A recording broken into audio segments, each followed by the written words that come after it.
এই গোচার বয়সে বৃক্ষের আড়ালে বসে বসে আমায় প্রাণ ভরে আর মনে হয় কোনোদিন তোর হাতে খাওয়া হয় না। তবে শুনেছি সবাই বলে এই জগতে নাকি মৃত্যুকালে কেউ যদি তোকে প্রাণ ভরে ডাকে তুই নাকি দেখা না দিয়ে থাক থাক থাকিস। আমি তো তোর বড় আমি তোকে প্রাণ ভরে ডাকছি ভাই, একবার দাঁড়ায় আমার আখির আগে ভাই কানাই রে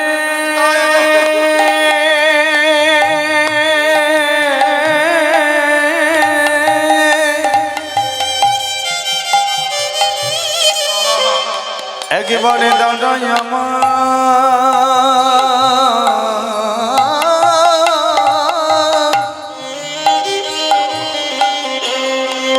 আখির আগে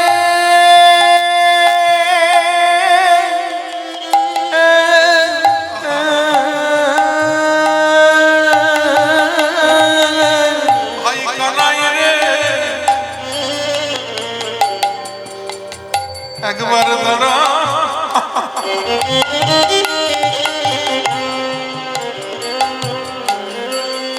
আমার আখির আগে ভাই কানাই রে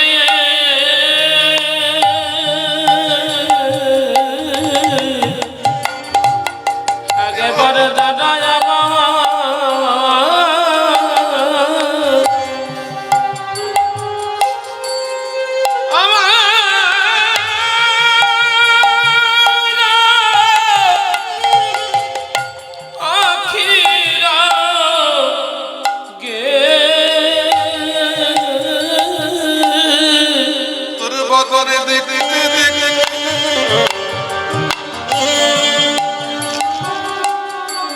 আমি মরে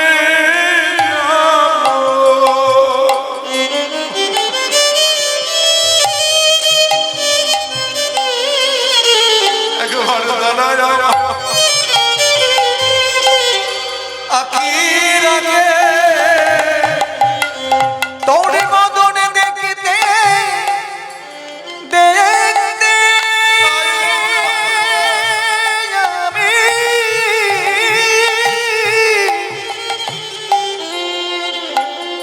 ভাই কানাই রে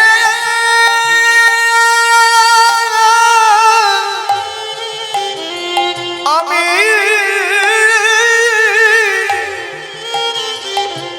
আমি মরে যাব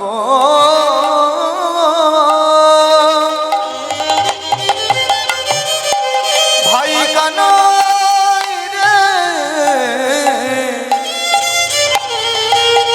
একেবারে দাঁড়ায়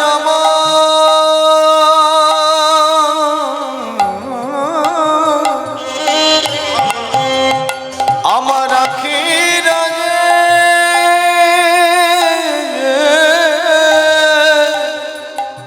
তোর বদনে দেখতে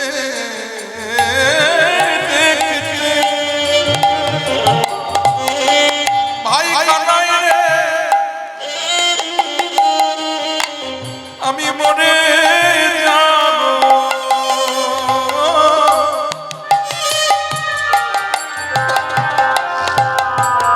একবার দাঁড়ায় আমার আখির আগে বদন দেখতে দেখতে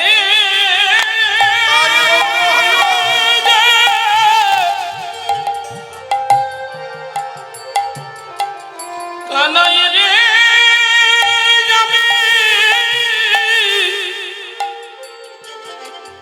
আমি মরে মরে যাব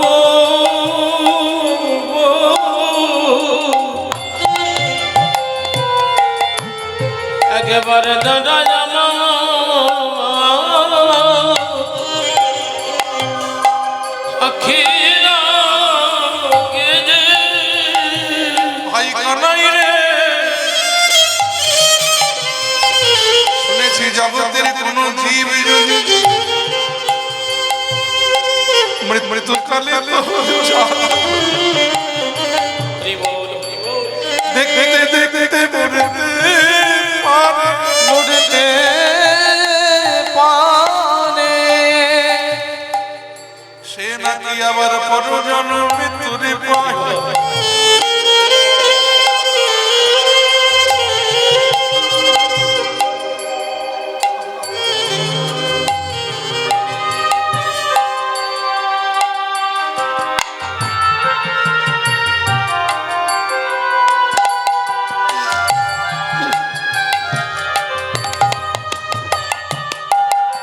এ জন্মে আমি পেলাম বটে, তবে পেয়ে জন্মের স্বাদ মিটিল না রে।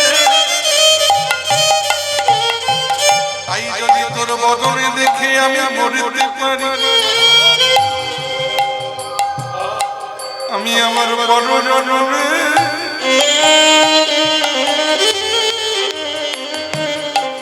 তোরে আমি আমার পট জন্মে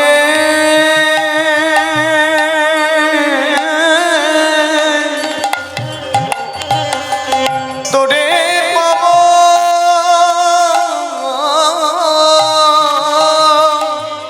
আমি আবার বড় জন্মে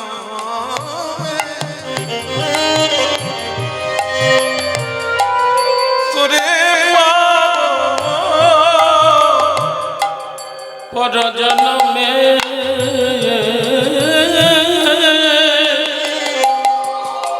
আমি তোরে পাব। আমার এই জন্মে মিটিল না রে।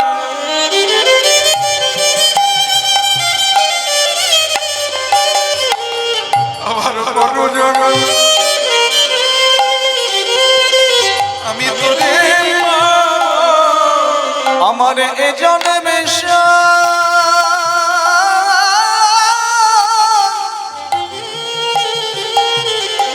ভাই কানাই রে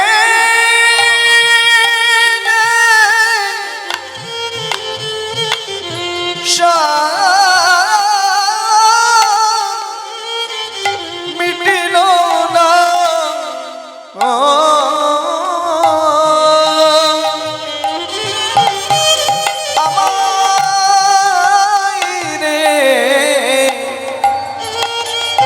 পট জন্মে তোরে পাব। আমার জন্মে সার মিটিল না রে। আবার বড় জন্মে তোরে পাবো। এ জন্মে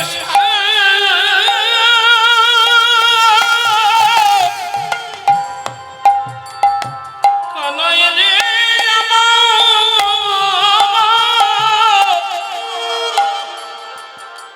আমার মিটিল না রে।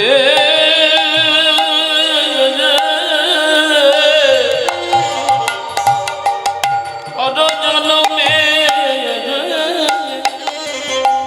আমি তোরে পাব। আমার এই জন্মে সার মিটিল না রে। যদি তোর বদনে দেখে মরতে পারি, আমার আমি আবার বড় জন্মে তোরে পাব।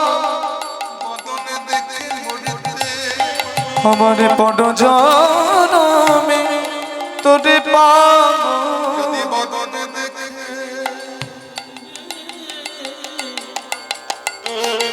আমি মরতে পট জন্মে তোরে পাব। বদন দেখে মরতে পারি। আমি পর জন্মে তোরে পাব। যদি তোর বদনে দেখে পট জন্মে তোরে পাব। যদি বদনে দেখে মরতে আমার পট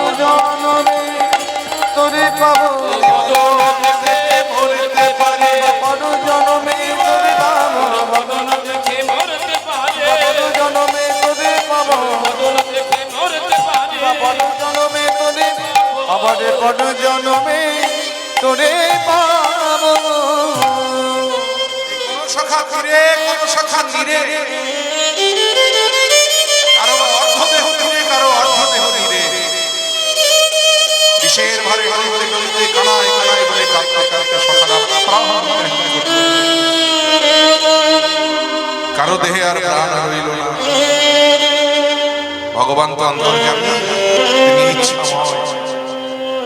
ওই যে বললাম শ্রীকৃষ্ণের যতটুকু খেলা সর্বোত্তম নরলীলা। আজকে ভগবান খেলার ছলে বৃন্দাবনকে বিষ মুক্ত করবেন বলে তিনি পণ করেছেন। সবই তার খেলা। এই বিশ্বময় জুড়ে তিনি এই অপরাধ খেলা রচেছেন। আমরা শুধু তার খেলার পুতুল। আহা, কে বাজবে কে মরবে সেটা ঠিক করার আমরা কেউ নই। তিনি বাঁচালে আমরা বাঁচি, তিনি মারলে আমরা মরি। এই হলো ভগবানের সঙ্গে আমাদের নিত্য নৈমিত্য খেলা। কবিগুরু রবীন্দ্রনাথ বলেছেন,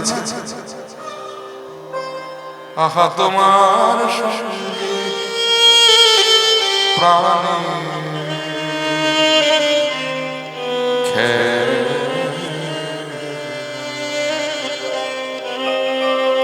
প্রিয় ও গো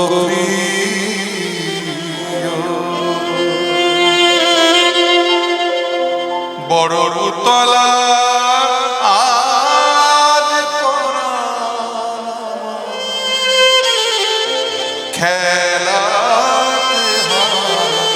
মানবে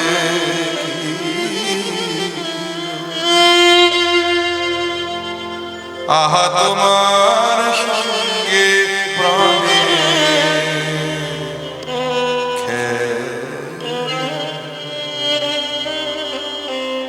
ভগবান যদি ইচ্ছে করে না হারেন তাকে হারাতে পারেন। ভগবান জেতালেই আমরা জিতি, ভগবান হারালে আমরা হারি। তিনি বাঁচালে আমরা বাঁচি, তিনি মারলে আমরা মরি। আমরা যতবার তার সঙ্গে খেলতে গেছি, দেখুন কতবারই তিনি নতুন নতুন রং দিয়ে আমাদের হৃদয়টাকে রাঙিয়ে দিয়েছেন। এটা তার কাজ। কিন্তু আমাদের মধ্যে সাজ করে তাকে একবার রাঙাবে, শুধু সেই আমাদের রাঙাবে আর আমরা রাঙাবো না, এটা তো হয় না। কিন্তু তাকে রাঙাতে গেলে তাকে তো ধরতে হবে। ধরবো কি করে? সে যদি ধরার না, তাকে ধরে আমি শাস্তি। তাই তো কবি বলেছে, কে বলে তুমি কি গো এমনি ভাবে রাঙিয়ে চলে যাবে। কে বলে তুমি কি গো এমনি ভাবে রাঙিয়ে চলে তুমি সাধ করে না ধরা দিয়ে। কারণ তুমি ইচ্ছে করে ধরা না দিলে কেউ তোমায় ধরতে পারে না। সমাজ অসুবিধার প্রমাণ। কত চেষ্টা করেছিল তোমায় ভাগবার জন্য, একটা দুটো নয়, নবলক্ষ ধেনুকে দড়ি নিয়ে এসেছিল তোমায় ভাগবার জন্য। যতবার ঘুরিয়ে গিয়ে দিতে যায় দেখে দুই আঙুল কম। এখানে এক আঙুল হলো ভক্তের ভক্তি, আরেকটি আঙুল হলো ভগবানের করুণা। ভক্তি ঊর্ধ্বগামী না হলে করুণা কখনো নামে না। মা যশোদা কত চেষ্টা করেছে তোমায় বাঁধবে বলে, তুমি পারিনি কিন্তু বাঁধলো কখনো যখন তুমি বাঁধবা।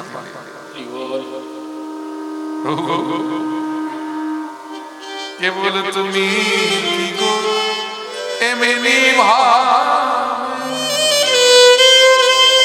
রাঙিয়ে চলে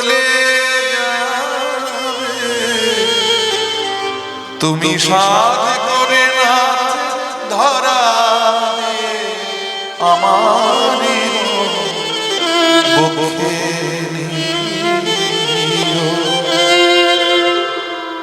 এই হৃদি কমলে রানারে রাগাবে ওই উত্তরী আহা তোমার সঙ্গে প্রাণে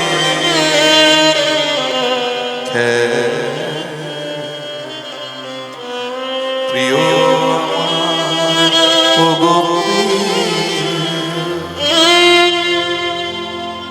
তিনি বাঁচালে আমরা বাঁচি, তিনি মারলে আমরা মরি। এই জন্ম আর মৃত্যু তো নিমিত্ত মাত্র। তিনি চাইলে আমাদেরকে আসতে হয়, আর তিনি যখন চান না আমাদেরকে যেতে হয়। তিনি ঠিক করে রাখেন কে আসবে কে যাবে। তাই বিষ পান করে সখারা আজকে বলেছেন বটে, তবে এই মৃত্যু ভগবান না চাইলে কি সেটা সম্ভব? তাই অন্তর্গামী যাদের সখা হলেন কৃষ্ণ, যাদের বন্ধু হলেন কৃষ্ণ,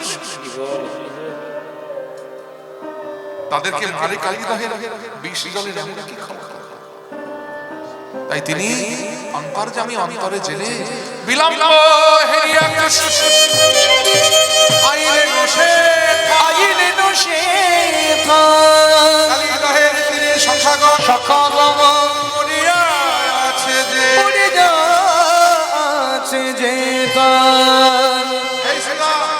এই সুদাম, এই দান, এই বসুদাম, সুবল মহাবল, সুবল মহাবল। ওরে অর্জুন, তপকৃষ্ণ, লবঙ্গ, মধুমঙ্গল, কথা বলছিস না কেন? ভগবান দেখলেন কারো দেহে প্রাণ নাই, সঙ্গে সঙ্গে অন্তর্যামী, সৃষ্টি স্থিতি প্রলয়ের মালিক ঈশ্বর পরম কৃষ্ণ সচ্চিদানন্দ বিগ্রহ অনাদিরাজ গোবিন্দ সর্বকারণ কারণম, সঙ্গে সঙ্গে তিনি অমৃত বর্ষণ দৃষ্টি দ্বারা সকলের প্রাণে বাঁচাইল, প্রাণ ফিরে পেয়ে সখাগণ কানাই কানাই কানাই কানাই বলে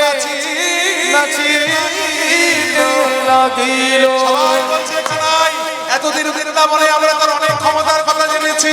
তুই পুতনা আবাদ করেছিস, সকটাসুরবধ করেছিস, অঘাসুরবধ করেছিস, বকাসুরবধ করেছিস, তৃণাবত্তাসুরবধ করেছিস, অজাসুরবধ করেছিস, দাবানল ভক্ষণ করেছিস।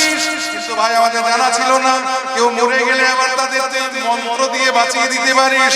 আজ থেকে আমরা বৃন্দাবনের পথে পথে গিয়ে চিৎকার করে বলবো, ওগো ব্রজবাসী, আজ থেকে বৃন্দাবনে কারো কোনো ভয় রইল না, কারণ আমাদের ভাই কানাই আছে, আমাদের ভাই কানাই আছে, আমাদের ভাই কানাই আছে, আমাদের ভাই কানাই আছে, আমাদের ভাই কানাই আছে, আমাদের ভাই কানাই আছে, বাঁচাইতে পারে আমাদের ভাই কানাই আছে। মরিলে বাঁচাইতে পারে, এই না বৃন্দাবন মরিলে বাঁচাইতে পারে, মরিলে বাঁচাইতে পারে, মরিলে বাঁচাইতে পারে, মরিলে বাঁচাইতে পারে, আমাদের ভাই কানাই আছে।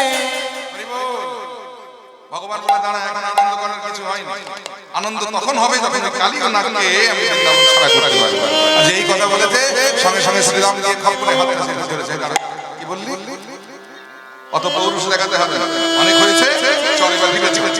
ভগবান বলে তাই হয় না, ও বৃন্দাবনকে বিষাক্ত করে, বৃন্দাবন হলো মাধুর্যের স্থান, সেই বৃন্দাবনকে বিষাক্ত করে তুলেছে, ওকে বৃন্দাবনে থাকতে দেওয়া যায় না। হাতটা ছাড়িয়ে নিলেন ভগবান। দেখে কি করলেন? দেখি যদি নন্দন দুষ্ট সর্প বিনাশ উঠিলে কদম্বের ডালে, সেই কদম গাছের ডালে উঠে পড়লেন, আর উঠে পড়ে কি করলেন? ওগো তাহার উপরে চড়ে এবারে ভগবান সাথে মারি,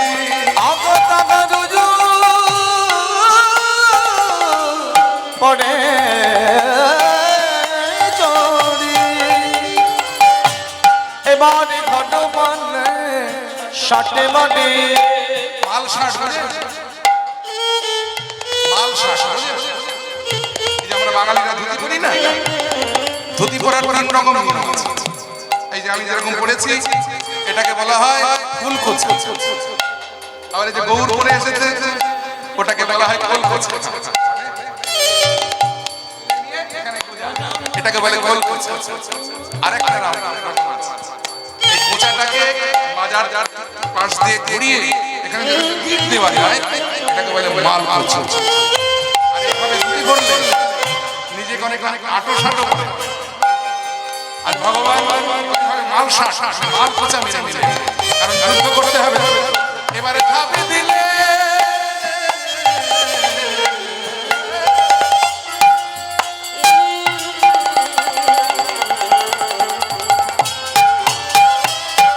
ওই কালি দহের জলে গো আকাশ ঝাঁপি দিলে কালি ডকের জলে অনাবিষ্কার করিয়া কালি কালি আইল রাই শেখর ডরে কাঁপিতে কাঁপিতে লাগিল।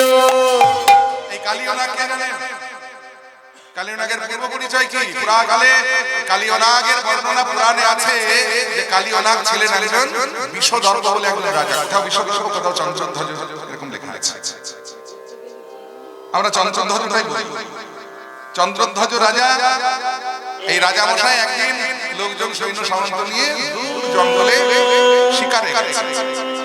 বনের মাঝে শিবির ফেলে সারাদিন শিকার করে যখন সন্ধ্যেবেলায় শিবিরে ফিরে এসেছেন, চামচা ফিরে এসেছেন, হাত পা ধুয়ে খাওয়া দাওয়া করে সবাই বিছানায় শুতে যাবেন, এমন সময় রাজার নাকে এলো এলো বিশ্রী দুর্গন্ধ। পেয়াদারা চলে গেলেন, বনময় খুঁজে খুঁজে খুঁজে খুঁজে দেখেছে এক বৃক্ষতলায় মুনিবর বসে আছে, তার অঙ্গ থেকে দুর্গন্ধ ছুটছে। রাজার পেয়াদারা গিয়ে করজোড়ে বললেন, মুনিবর, আপনার অঙ্গের এই দুর্গন্ধ আমাদের রাজার আশা করে যাচ্ছে বলে রাজা মশাই প্রতিষ্ঠিত পাচ্ছেন না বনে, আপনি যদি দয়া করে বন ত্যাগ করেন। কিন্তু যে মুনি তার আত্মাকে পরমাত্মার সঙ্গে বিলীন করে দিয়েছে, রাজার পেয়াদারা কণ্ঠস্বর তার কানে কানে পৌঁছচ্ছে। মুনি ধ্যান ভাঙাতে পারলেন না রাজার পেয়াদারা। অবশেষে নিরুপায় হয়ে ফিরে এলেন রাজা মশাইয়ের কাছে। এসে সবিস্তারে যখন সব বললেন, চন্দ্রধ্বজ রাজা বললেন, বেশ চলো আমিও এবার রাজা মশাই নিজে এলেন। মুনিবরকে অনেক অনুনয় বিনয় করলেন, কিন্তু কিছুতেই মুনির ধ্যান ভাঙাতে পারলেন না। রাজা এত রেগে গেলেন যে ক্রোধিত হয়ে রাজা তার বাম চরণের আঘাতে ওই মুনিকে ধ্যান ভঙ্গ করে। মুনির পদাঘাতে যখন রাজার পদাঘাতে যখন মুনির ধ্যান ভঙ্গ হলো, মুনিবর একবার বক্র নয়নে ওই চন্দ্রধ্বজ রাজার পানে চাইলেন, ধীরে জঙ্গল ছেড়ে চলে গেলেন। রাজা মশাই শিবিরে ফিরে এলেন, বিছানায় যে শয়ন করতে যাবে এমন সময় শুরু হলো রাজার অসহ্য শূল বেদনা, মানে পেটের ব্যথা। বাড়িতে ফিরে এলেন, রাজপ্রাসাদে ফিরে এলেন, কত কবিরাজ, কত বৈদ্য, কত ঔষধ, কত পথ্য, কিন্তু কিছুতেই রাজার সেই শূল বেদনা ভালো হয় না। দিন যায়, মাস যায়, বছর যায়, পেটের ব্যথায় কাতরাতে কাতরাতে রাজা মশাই যখন মৃত্যু শয্যায়, ঠিক এমন সময় এক রাজবৈদ্য এসে বললেন, মহারাজ, আপনার এই শূল বেদনা ভালো হওয়ার একটা উপায় আমার কাছে আছে। কি? আপনার সরোবরের পিছনে যে, আপনার প্রাসাদের পিছনে যে সরোবর, সেখানে যদি সোনার হাঁস খেলা করে, আপনি যদি হাঁস দুটোকে ধরে এনে তাদেরকে হত্যা করে তাদের মাংস আপনি খেতে পারেন, তবে আপনার এই শূল বেদনা ভালো হবে। সাথে সাথে মহারাজ দুজন পেয়াদা পাঠিয়ে দিলেন, আর পেয়াদারা গিয়ে সারাটা দিন ধরে হাঁসগুলোকে ধরবার খুব চেষ্টা করলেন, পারলেন না। অবশেষে আড়ালে এসে দুজন সাধুর বেশ করে হাতে কিছু খাবার নিয়ে সরোবরের তীরে গিয়ে খাবার দিয়ে হাঁসগুলোকে ডাকতে লাগলেন। স্ত্রী হাঁসটা বলছে, দেখেছো ওই দেখো দুজন সাধু এসেছে, আমাদের খাবার দিয়ে ডাকছে, চলো যাই খেয়ে আসি। পুরুষ হাঁসটা বলছে, তুমি কি বোকা, ওদেরকে চিনতে পারলে না? ওরা হলো রাজার পেয়াদা, সারাদিন চেষ্টা করে আমাদের ধরতে পারিনি বলে এখন সাধু সেজে এসেছে আমাদের কৌশলে ধরবার জন্য। ওরা সাধু নয়, সাধুর বেশ করেছে। স্ত্রী হাসা বলে রাজার পেয়াদা না হোক প্রকৃত সাধু, সাধুর বেশ কে বলেছে, সে বেশ কিছু মর্যাদা করতে পারি না, চলো যাই, কপালে যা আছে হবে। এই বলে দুজন হাঁস দুটি এসে এই খাবার খেতে গেলেন। কৌশলে রাজার পেয়াদারা, সাধু বেশি পেয়াদারা ধরে নিয়ে রাজবাড়িতে উপস্থিত। মহারাজ আপনার সোনার হাঁস। মহারাজ নিজ হাতে অস্ত্র দিয়ে হাঁস দুটোকে যখন হত্যা করতে যাবে, এমন সময় হাঁস দুটো কথা বলে উঠল, মহারাজ কে? আমরা সর্বজ্ঞ হাঁস, আমরা সব জানি, সব বুঝি, সব বলতে পারি। আপনি কেন আমাদেরকে ধরে এনেছেন তাও জানি মহারাজ। আপনার হয়েছে অসহ্য শূল বেদনা, সেই ষোলো বেদনা হতে মুক্তি পাবার জন্য রাজবৈদ্য আদেশ করেছে আমাদেরকে হত্যা করে যদি আমাদের মাংস খেতে পারে। কিন্তু মহারাজ আর একটা অহিংস উপায়ে আপনার যদি এই ষোলো বেদনা ভালো হয় আপনি নিশ্চয় আমাদের হত্যা করবেন। মহারাজ বললেন নিশ্চয় নয়, অকারণে কেন আমি জীব হত্যা করবো, বলো সেই অহিংস উপায় কি? মহারাজ আপনার সরোবরের পশ্চিম তীরে আপনার যে সুন্দর উপবন যে কানন, সেখানে এক বৃক্ষের কোটরে দেখবেন বসে আছে এক মুনিবর। সেই মুনির চরণ ধৌত করে আপনি যদি চরণামৃত জল খেতে পারেন তবে আপনার ষোলো বেদনা ভালো ভালো ভালো। সঙ্গে সঙ্গে রাজামশাই একটা পাত্রে সোনার পাত্রে জল নিয়ে ওই সরোবরের পশ্চিম তীরে উপবনে প্রবেশ করে খুঁজতে খুঁজতে খুঁজতে খুঁজতে গিয়ে দেখেছে সত্য এক বৃক্ষের কোটরে এক মুনিবর বসে আছে, তার একটি চরণ বাড়িয়ে বাড়িয়ে কাছে গিয়ে সেই চরণটা ধৌত করতে যেই যাবে এমন সময় দেখলেন চরণে কুষ্ঠ রোগ। চমকে উঠলেন রাজামশাই, হায় হায় হায়, এই চরণ ধোয়া জল আমি কেমন করে পান করবো? করজোরে বললেন, হে মুনিবর, আমি তো এসেছিলাম আপনার চরণ ধৌত জল পান করবো বলে, কিন্তু আমি তো আপনার এই চরণ ধোয়া জলটা পান করতে পারছি না। আপনি যদি কৃপা করে আপনার দ্বিতীয় চরণটা একটু বাড়িয়ে দেন। আর এই কথা শুনে মুনিবর তার প্রথম চরণ সরিয়ে নিয়ে যে দ্বিতীয় চরণটা বাড়িয়ে দিলেন, দেখা গেল সেই দ্বিতীয় চরণে গলিত কুষ্ঠ রোগ, পোকা কিলবিল করছে, রক্ত খসে খসে পড়ছে। রাজামশাই কি করেন, অগত্যা চরণ ধৌত করে পাত্রে জল দিয়ে দেখলেন জলের মধ্যে কতগুলো পোকা কিলবিল করছে, আর পার করতে পারলেন না। ভাবলেন একটা কাজ করি, প্রাসাদে নিয়ে যাই, পাত্রটা ঢেকে রাখবো কিছু দিয়ে, কিছুক্ষণ ঢেকে রাখলে তো দিয়ে পোকাগুলো নিচে পড়বে, তখন না হয় পার করব। এই বলে ওই প্রাসাদে এসে ঘরের একটি কোণে একটা পাত্র দিয়ে জলের পাত্রটা ঢেকে রাখলেন। এদিকে চন্দ্রধ্বজ রাজার ছিল 3 পত্নী।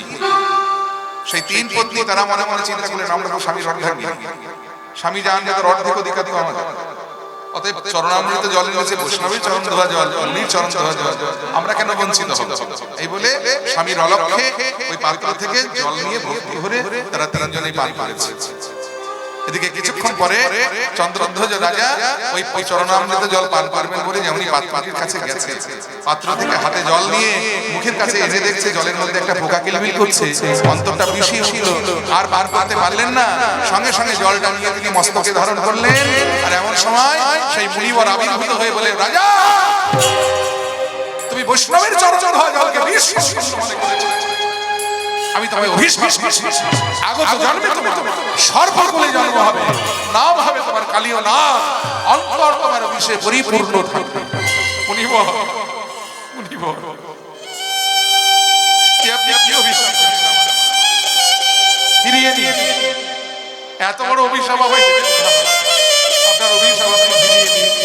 তা হয় না রাজা, মুনির অভিশাপ কখনো বৃথা হবে না, অভিশাপ যেমন দিয়েছি তা তোমার করবে।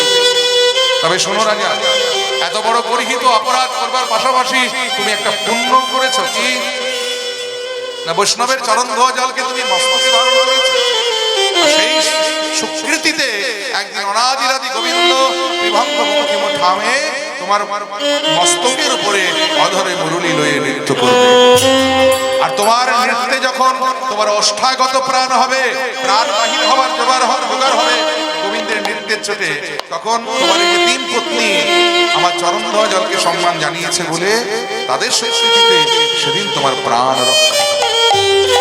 এই সেই চন্দ্রধ্বজ রাজা, তিনি দাপর যুগে কালীয় নাগ হয়ে জন্মগ্রহণ করলেন, বাস করতেন রমণগ্নে, কিন্তু আর থাকতে পারলেন না। কেন জানেন?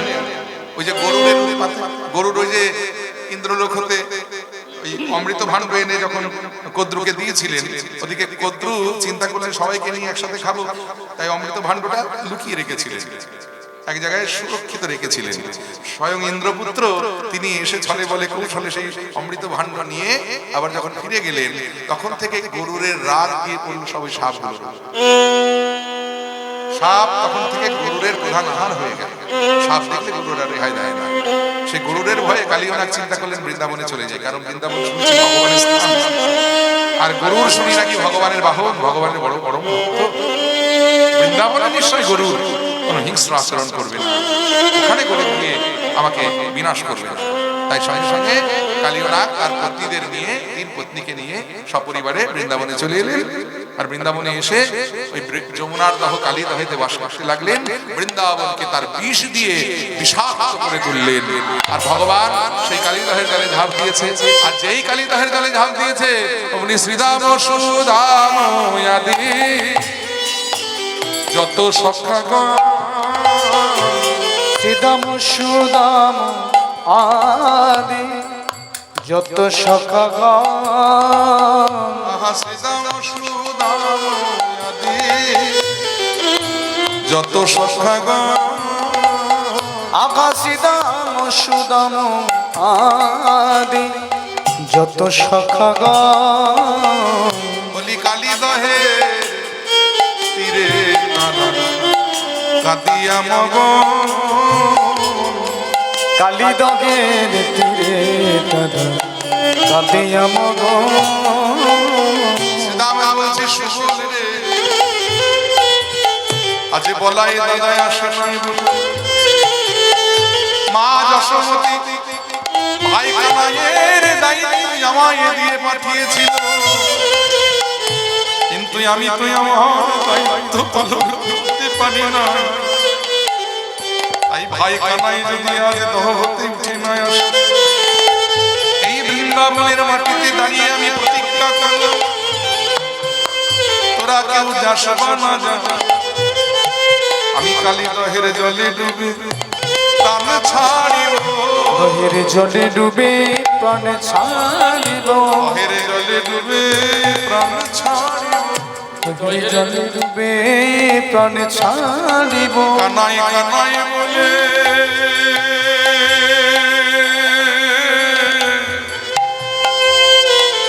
আমি মরে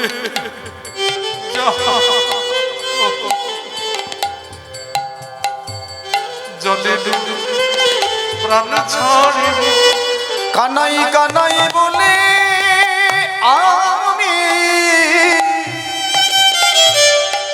আমি মরে যাব, দহের জলে ডুবে প্রাণ ছাড়িব, কানাই কানাই বলে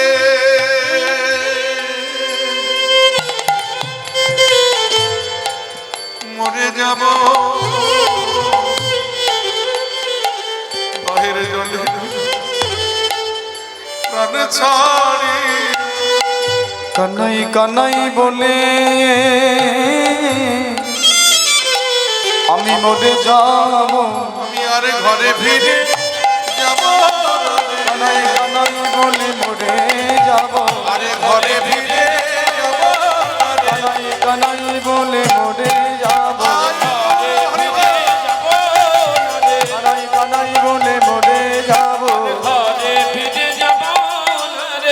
দহের জলে ডুবে প্রাণ ছাড়িব, কি বলিয়া যাইব ঘরে, কি বলিব যশোদারে, ওই দেখ ধেনু বৎস কাঁদে উভরা,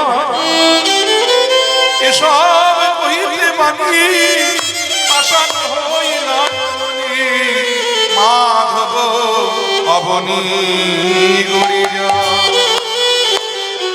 এদিকে বৃন্দাবনে যখনই কালীদহের জলে গোপাল পড়ে গেছে, বৃন্দাবন ভয়াবহ রূপে সেজে উঠেছে। আজকে বৃন্দাবনের আকাশ আলো মেঘে ছেয়ে গেছে, ঘন ঘন মেঘ কুকুর শব্দে ডাকছে, বিদ্যুৎ চমকাচ্ছে, পথে পথে সাপ কিলবিল কিলবিল করছে। বৃন্দাবনের ভয়াবহ দশা, কতকর্তা লীলার এক দেশে দাঁড়িয়ে বৃন্দাবনের সেই ভয়াবহ দশা দেখে বললেন, কিব দিব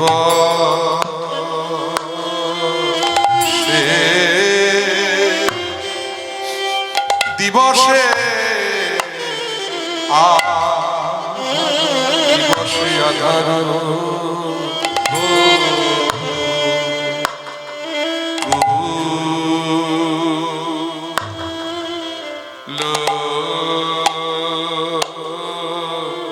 নাগর সব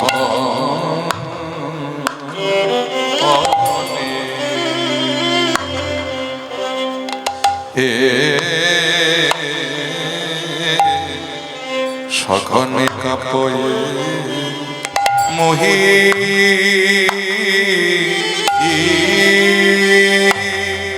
আহারে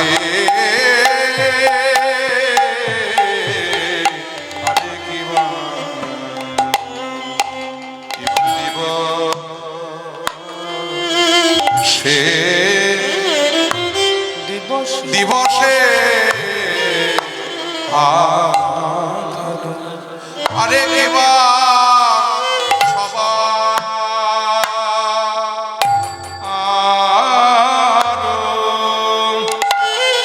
সবার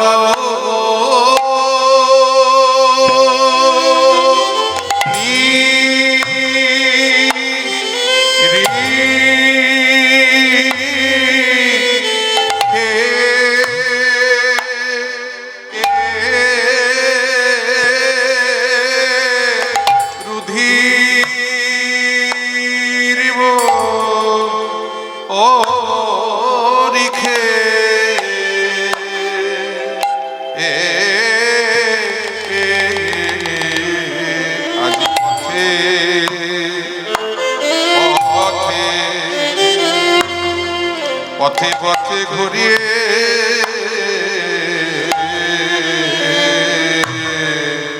ও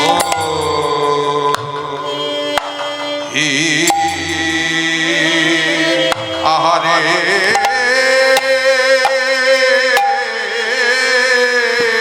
আরে কিবা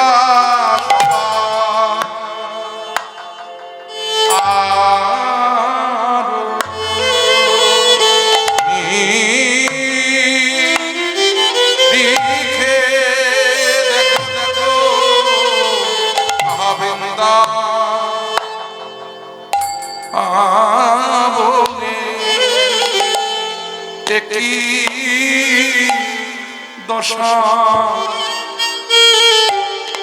আজি পথে সব দেখা বৃন্দাবনে কি দশা পথে পথে সব দেখা যায়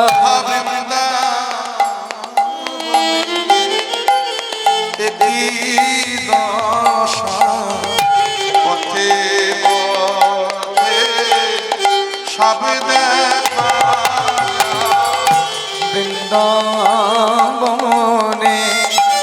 একই দশা পথে পথে সব দেখা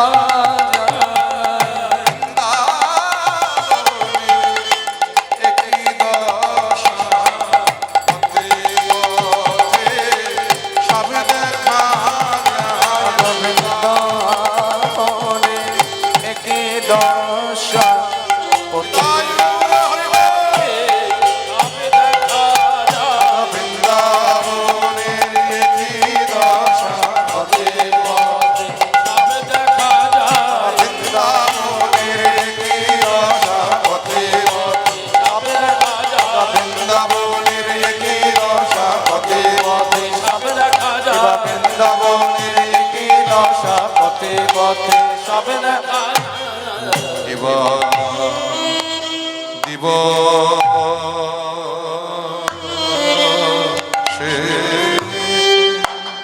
দিবসে আধার সঘনে কাপড়ে মোহি আজি সবার নিরিখে রুধির বরিখে পথে পথে ঘুরে মেঘ ডাকছে গুরুগুরু শব্দে বিদ্যুৎ চমকাচ্ছে সবাই চোখে শুধু রক্ত দেখতে পাচ্ছে আর পথে পথে ঘুরি ওহি ওহি মানে হলো সাপ ঘুর ঘুর ঘুর ঘুর করছে তাই দেখে উনি যশোদা বলছে মহারাজ যশোদা যশোমতী কহে দারুণ স্বপ্ন দেখিনু নিশির শেষে আমার গোপালে ভুজঙ্গে বেরোলো জারলো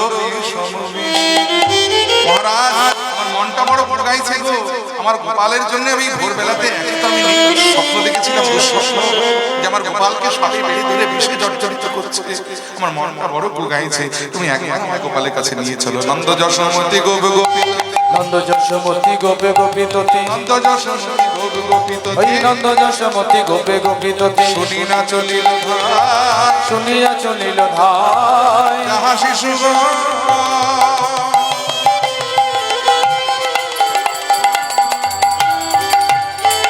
যাহা শিশুগণ করো এরোদন যাহা শিশুগণে করয়ে রোদন তাহাই মিলিল যায় যাহা শিশুগণে করয়ে রোদন তাহাই মিলিল যায় ভাব দিল জলে আকুল হয়ে ঝাঁপে দিল জলে আকুল হয়ে বালকগণের মুখে ওই বালকগণের মুখে শুনিয়া বালকগণের মুখে শুনিয়া বালকগণের মুখে অবনি মাঝারের মুরছি পরয়ে অবনি মাঝারে মুরছি পড়য়ে অবনি মাঝারের মুরছি পরয়ে অবনি মাঝারে মুরছি পড়য়ে মাধব কাদয়ে দুঃখে অবনি মাঝারে মুরছি পড়য়ে মাধবে কাদায়ে দুঃখে এই সুদাম, এই সুদাম, এই বসুদাম, এই মধুমঙ্গল, তোরা আছিস আমার গোপাল কই?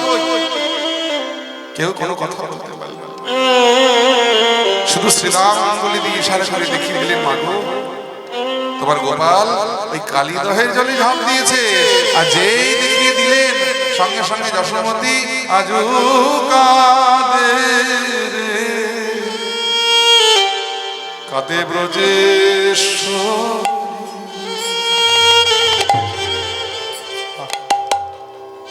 কাঁদে উচ্চ রব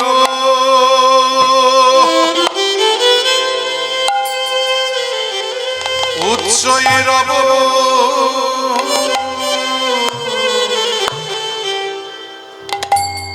করি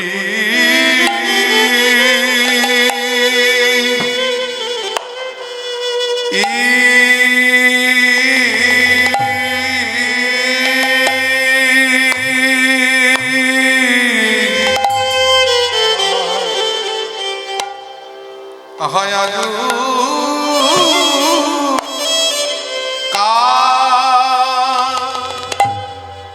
দে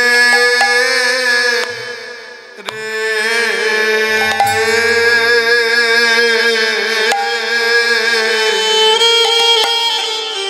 কাদে বলে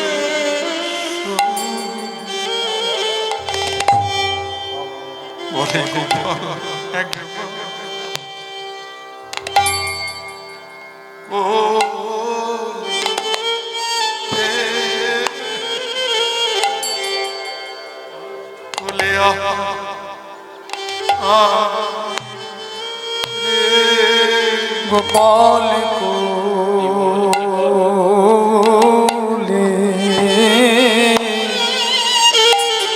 হায় রে গোপাল